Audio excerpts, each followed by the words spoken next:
día para todos. Desde la Subdirección de Fiscalización Tributaria, ¿sí? El propósito, tal cual como también lo hemos realizado en meses anteriores, es ver, digamos, algunos de los temas que se han identificado en materia de fiscalización tributaria, ¿sí? Con el propósito de que, pues, digamos, estas conductas que han sido observadas, pues, digamos, no tengan reincidencia, ¿sí? Y evitar, digamos, por parte del contribuyente, pues, una auditoría, una fiscalización frente a estos rubros, ¿sí? Dentro de los temas que tenemos para tratar el día de hoy, nos encontramos, por una parte, con el desconocimiento de costos y gastos por las operaciones simuladas y proveedores ficticios, ¿sí? Tenemos contratos de asistencia técnica prestada desde el exterior y retención en la fuente. El tercer punto que vamos a ver tiene que ver con deducción de honorarios, pagos laborales y retención en la fuente. Este me llama particularmente la atención porque es algo, la verdad, bastante simple, pero pues lo hemos observado también, digamos, en las auditorías llevadas a cabo. Y por otra parte se encuentra el descuento tributario por mejoramiento ambiental. Entonces, estos son los temas que vamos a abordar en el espacio que tenemos el día de hoy. Entonces, en primer lugar, ¿qué tenemos acá? Tenemos una sentencia que fue emitida por el Consejo de Estado el año pasado. Aquí particularmente, ¿qué se presentó? En su momento, la Dirección Seccional de Grandes Contribuyentes calificó a un contribuyente, ¿sí?, como proveedor ficticio mediante resolución sanción, ¿sí? El contribuyente demandó, ¿sí?, demandó ante el Consejo de Estado. El Consejo de Estado, luego, digamos, de todo el proceso, emitió la sentencia, como les comentaba, el año pasado, y expresamente señaló, ¿sí? Por una parte indicó, en relación con el artículo 671, ¿sí?, que estaba vigente para la época de los hechos, que son deducibles, ¿sí?, los gastos y costos en el impuesto sobre la renta, ¿sí?, salvo, digamos, en este caso, que se trate de proveedores ficticios. La declaratoria del proveedor ficticio la llevó a cabo la Dirección Seccional de Grandes Contribuyentes, por cuanto el contribuyente no soportó, digamos, las operaciones que realizó.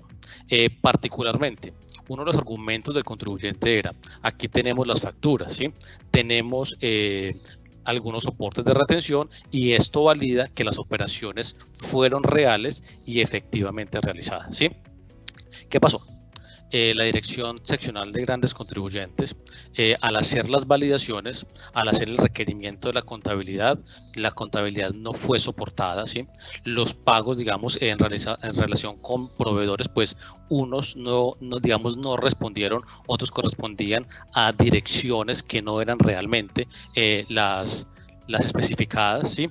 Y todo esto, digamos, no fue controvertido por el contribuyente. Si bien aportó las pruebas de facturas, digamos, pruebas formales de facturas y retenciones practicadas, inclusive las retenciones no correspondían a las bases gravables, ¿sí? Entonces, partiendo de esto, expresamente el Consejo de Estado pues señala que, si bien se tienen los soportes formales, una vez la administración empieza, digamos, su actividad de ratificar, digamos, la validez de esa información allegada, si el contribuyente, frente a lo señalado por la administración, no logra probar que las operaciones fueron reales, pues simplemente no vienen, digamos, bien sea en impuesto de renta o en IVA, no vienen a ser descontables. Pero particularmente en este caso de este contribuyente, pues en su declaratoria de proveedor ficticio fue efectivamente ratificada por el Consejo de Estado, ¿sí? En otra sentencia que no la tenemos acá, pero también de mayo del año pasado, con ponencia del doctor Milton Chávez, del 28 de mayo del año pasado, expresamente también señaló el Consejo de Estado: si bien los documentos y las facturas que cumplan con los requisitos formales son soporte para llevar a cabo las deducciones, costos, impuestos descontables en el impuesto de renta o lo que tiene que ver con el impuesto a las ventas, una vez la administración entra a ratificar y empieza a llevar a cabo, a través de los diferentes indicios, que estas operaciones no correspondan a la realidad, pues procede ese rechazo fruto de ese conjunto de indicios que cuenta la administración, ¿sí? Y particularmente cuando el contribuyente no logra demostrar la realidad de la operación. Por ejemplo, en este caso que estamos analizando de julio de 2020, ¿Qué pasó particularmente? Fueron a verificar, solamente tenía 2 empleados, ¿sí? No tenían capacidad para, digamos, de entrega, para ser proveedor realmente, y todo eso, nada fue desvirtuado por el contribuyente. Entonces, partiendo de ahí, viene esa resolución que en su momento emitió la Dirección Seccional de Grandes Contribuyentes declarando a un proveedor ficticio, ¿sí? Ahora, es bastante importante tener presente, sí, que la declaratoria de proveedor ficticio, sí, a partir de la fecha de publicación en un diario de amplia circulación nacional y que también es publicado en la página web de la DIAN, que implica que no serán deducibles. Entonces, no serán deducibles las compras efectuadas a proveedores ficticios, ¿sí? Entonces, es muy importante, ¿sí?, que los grandes contribuyentes validen en efecto con quién están llevando a cabo, los grandes contribuyentes y todos los contribuyentes a nivel país, ¿sí?, validar que con quien ha llevado a cabo la operación no haya sido declarado proveedor ficticio, ¿sí? ¿Por qué? Porque no puede tomar descontables en IVA y aparte de eso no puede tomar costos, deducciones ni descontables en el impuesto sobre la renta. Y particularmente, a diferencia, ¿sí?, de lo que es la sanción de inexactitud, que la regla general es del 100%, ¿sí?, cuando se trata de proveedor ficticio, la sanción de inexactitud corresponde al 160%, ¿sí? Entonces aquí es, digamos, tener muy presente, digamos, y estar muy atento a la declaratoria de proveedor ficticio por parte de la administración. Y lo otro, como les comentaba, con base en la sentencia también de mayo de 2020, en el cual el Consejo de Estado, o sea, reitera la posición que también se puede desconocer, ¿sí?, cuando se han llevado a cabo operaciones simuladas, ¿sí? Operaciones simuladas, ¿sí? En ese caso, digamos, puede que no haya sido declarado proveedor ficticio, pero si la administración logra, digamos, demostrar dentro del proceso y el contribuyente no contraargumenta y prueba que en efecto las operaciones fueron reales, también procede su desconocimiento. Entonces, esto es un aspecto, la verdad, bastante importante y queremos particularmente llamar la atención y tener presente, como les comento, esta sentencia emitida en julio del año pasado por el Consejo de Estado. En segundo término, vamos a pasar a ver un tema que pues, se ha observado de forma reiterada en auditorías y tiene que ver con los contratos de asistencia técnica desde el exterior, ¿sí? Digamos, formalmente se ha encontrado, digamos, que está el contrato, ¿sí? Pero cuando se pasa a ver la materialidad de la operación, el contribuyente no cuenta con los soportes, ¿sí? Los soportes son insuficientes o inexistentes, ¿sí? Si se hace un pago de esta naturaleza al exterior que corresponden en ocasiones a $1 millón, $2 millones, ¿sí?, lo mínimo que debe contar el contribuyente es las pruebas de la realización de ese servicio, ¿sí? Y es, digamos, la materialidad del mismo, eso es lo importante que se presente, ¿sí? No basta simplemente con el hecho de que se tenga, en este caso, el documento soporte, el contrato, digamos, de asistencia técnica y, digamos, la atención practicada, sino que, en efecto, que se haya prestado el servicio. Y como les digo, para esas cuantías, pues, por más que sea, entre partes, lo procedente, o sea, si uno hace un pago de esa cuantía, pues por lo general debe haber, digamos, quién soportó, cómo se llevó a cabo ese servicio, cómo se prestó. Infortunadamente, dentro del desarrollo de las auditorías se ha observado o que son insuficientes o que son inexistentes, digamos, ese tipo de pruebas, lo que conlleva al desconocimiento de los costos, ¿sí?, o deducciones, digamos, en que se haya incurrido por esta operación. Entonces, particularmente, ¿qué tenemos? En relación con servicios administrativos prestados desde el exterior, por una parte, se ha encontrado que no se practicaba la retención en la fuente, ¿sí? Recordemos que el artículo 121 establece que los gastos al exterior, ¿sí?, que sirvan de fuente, que sean de fuente nacional, ahí tenemos que hacer una relación con el numeral séptimo del artículo 24, que expresamente establece que los servicios de asistencia técnica prestados en o desde el exterior, ¿sí?, en Colombia o desde el exterior, vienen a ser considerados de fuente nacional. Entonces, aquí es un requisito indispensable la práctica de la retención a la fuente, ¿sí? Entonces, la práctica de la retención a la fuente para poder llevar como deducible ese pago que por una parte la materialidad y por otra parte la retención, ¿sí? Para poder llevar como deducible ese pago al exterior. Particularmente, se debe tener esa retención en la fuente, ¿sí? Antes de lo que viene a ser llevarla como deducción, ¿sí? Y no se pueden deducir si no se efectuó la retención en la fuente, ¿sí? Esto es bastante importante, o sea, que se tenga presente. Por otra parte, también se ha presentado, ¿sí? Que han solicitado, digamos, dicen, no, lo que pasa es que no era un servicio técnico, ¿sí? Y esto tiene que ver con el registro del contrato. Es importante tener presente que los contratos de importación de tecnología deben estar registrados, ¿sí? Ante la administración para su deducibilidad, bien sea dentro de los 6 meses siguientes a su firma o dentro de los 3 meses siguientes, digamos, cuando han sido modificados. En este caso, cuando se ha solicitado el registro, manifiestan o se ha observado que dicen, no, es que no era un servicio técnico, sino que era un servicio administrativo, ¿sí? Pero cuando se analiza tal cual el documento soporte, pues en efecto correspondía a un servicio técnico, ¿sí? O a una asistencia técnica y no correspondía a un servicio administrativo. Entonces, por ese lado, y también han llegado a manifestar, digamos, cuando se trata de casa matriz, ¿sí? Que cuando se trata de un servicio administrativo de fuente que no corresponde a renta nacional, ¿sí? No está sujeto a retención en la fuente, ¿sí? Pero hoy es muy importante porque han sido, ya se ha encontrado, digamos, suficiente, digamos, dentro de los procesos de fiscalización que los pagos de servicios administrativos están sujetos, cuando se realizan a la casa matriz, están sujetos a retención en la fuente, con independencia de que sean de fuente nacional o de fuente extranjera.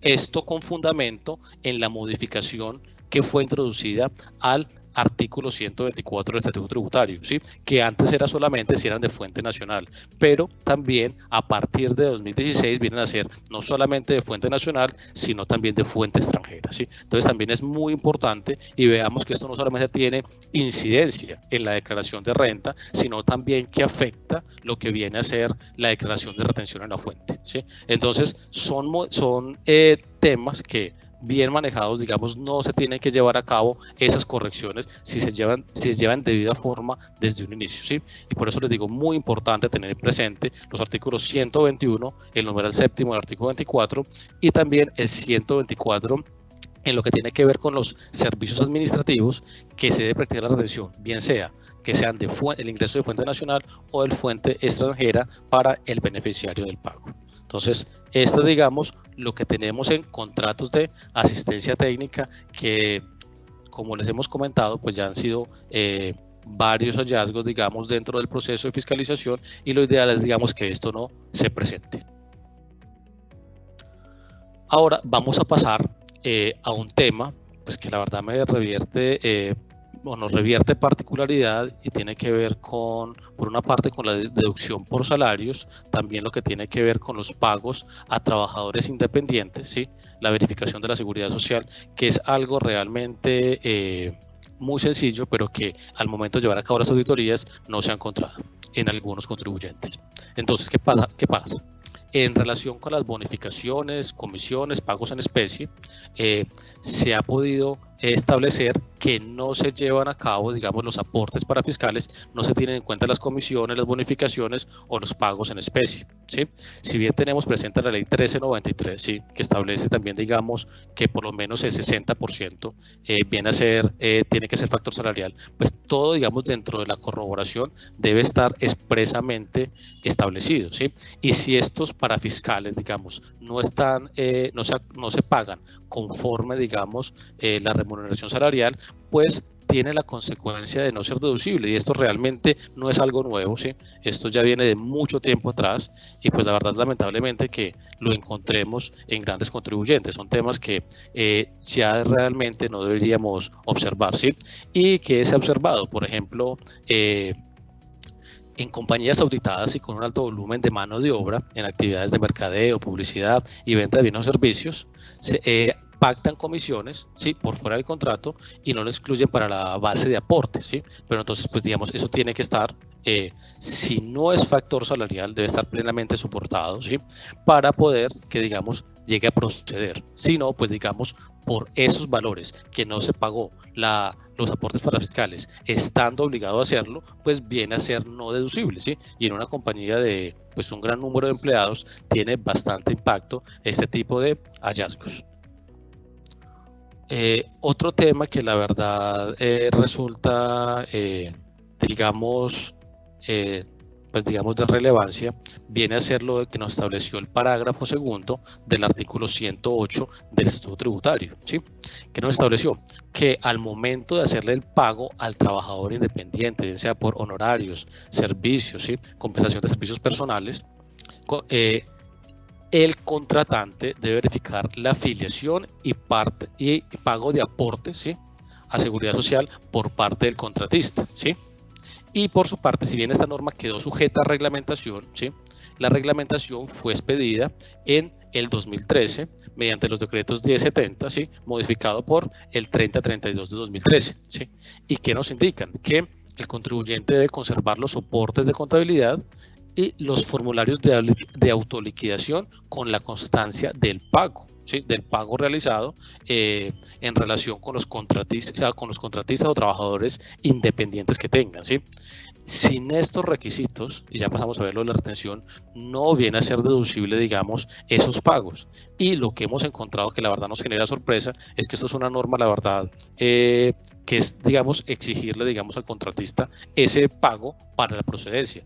En materia de impuesto de renta, esto es lo que se verifica en la administración, ¿sí? Esto es lo que tiene que entrar a verificar, y si no están, pues procede, viene, digamos, el rechazo. Entonces, la verdad, es un aspecto, digamos, meridiano para que lo tengan en cuenta, y que es bastante, digamos, que viene ya desde el 2013, ¿sí? Para que lo tengamos presente. Ahora, hay otros temas, ¿sí? Y tiene que ver con el artículo 87-1, ¿sí? En la relación de la base de retención en el pago, ¿sí? En los pagos laborales. ¿Qué tenemos ahí? Expresamente, el artículo establece que los pagos cuya finalidad sea remunerar, ¿sí? Aquí es, digamos, lo importante, ¿sí? Es remunerar de alguna forma, y que no haya hecho parte de la base de retención en la fuente por ingresos laborales, no son deducibles, ¿sí? Aquí, ¿qué es la connotación que hay que tener presente? Una cuestión es que tenga la finalidad de remunerar, ¿sí? Otra cuestión es que sea un factor salarial, ¿sí? Aquí algunos han manifestado, ¿sí? Que está y que dice no hace parte del salario, ¿sí? Una cuestión es que, digamos, el auxilio de vehículo diga que no hace parte del salario, ¿sí? Que hay que donde se entra a analizar la particularidad o no del factor salarial, pero adicionalmente es que cuando se hace un pago en especie, ¿sí? Cuando se está remunerando al empleado, esto debe ser parte de la base de retención en la fuente, ¿sí? Particularmente, ¿qué he observado? En el caso de pagos de vehículos, se dice mantenimiento de vehículo, y se les da más o menos 50 millones al empleado para el mantenimiento del vehículo, lo que viene a ser, digamos, un pago que se le está realizando a ese empleado, pero que no lo sujetaron a retención en la fuente, y por lo mismo no viene a ser deducible. Y aquí volvemos con el tema, o sea, no tiene incidencia solamente en materia de renta, sino que también tiene incidencia en las declaraciones de retención en la fuente, ¿sí? ¿Qué hemos observado? Pagos por concepto de vivienda, ¿sí? De vehículo o de auxilio del teléfono, que simplemente le dan al empleado un auxilio de teléfono, y pues digamos, como les digo, a gran escala, pues esto viene a tener gran impacto. Estos conceptos, ¿sí? Al igual, digamos, que también como requisito de los pagos a trabajadores independientes es la retención en la fuente. Aquí la vemos en 87-1, en el caso también de trabajadores independientes lo podemos observar en el parágrafo del artículo 108 del Estatuto Tributario. Bueno, y finalmente vamos a pasar, digamos, a un tema que tiene que ver con descuentos en inversiones de medio ambiente, ¿sí? Cuando se ha validado, digamos, el tipo de este descuento, recordemos, digamos, en qué consiste este descuento para inversiones realizadas en control, conservación y mejoramiento del medio ambiente, se encuentra en el artículo 255 del Estatuto Tributario. Particularmente, este descuento da derecho, digamos, este beneficio da descuento a un 25%, ¿sí? Un 25% del valor, digamos, invertido, siempre y cuando no exceda un 25% del impuesto básico de renta. Es, digamos, como la particularidad.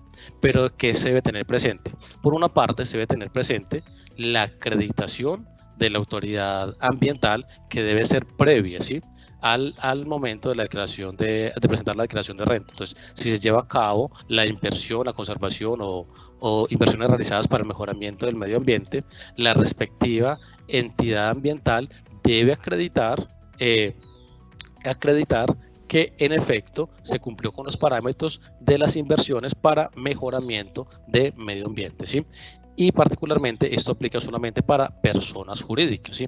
Dentro de los beneficios ambientales que sean directos asociados a dichas inversiones. Ahora, ¿qué requisitos se tiene? O sea, esto es muy importante tenerlo presente, porque si no se cuenta con los requisitos, si no se cuenta con los soportes, pues ahí cuando viene, digamos, también el rechazo por parte de la administración. Entonces, quien realiza la inversión sea persona jurídica. Es muy importante que la inversión debe ser efectuada directamente por el contribuyente y que se realice en el año en que se solicita el descuento tributario, ¿sí?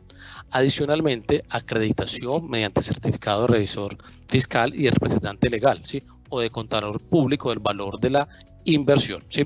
Pero, ¿qué pasa, digamos, después de analizar todos estos requisitos? ¿Qué se ha encontrado? Se ha encontrado que algunos contribuyentes, digamos, no han llevado, o bien no cumplen con los parámetros, o bien, en vez de llevarlo como descuento, lo han llevado como deducción en el impuesto de renta, ¿sí? Y, digamos, aquí es donde viene también el rechazo por parte de la administración tributaria, ¿sí? Porque el parámetro está establecido para llevarlo como un descuento tributario, y al hacer, pues obviamente implica un mayor valor de impuesto liquidado, ¿sí? Y una determinación de sanción por inexactitud, pues que si se llevan a cabo las cosas en debida forma, pues no se presenta ningún tipo de inconvenientes sobre este tipo de beneficios tributarios, ¿sí? Entonces, digamos, con esto, pues digamos, queremos dar a conocer lo que son, digamos, algunas de los hallazgos, ¿sí?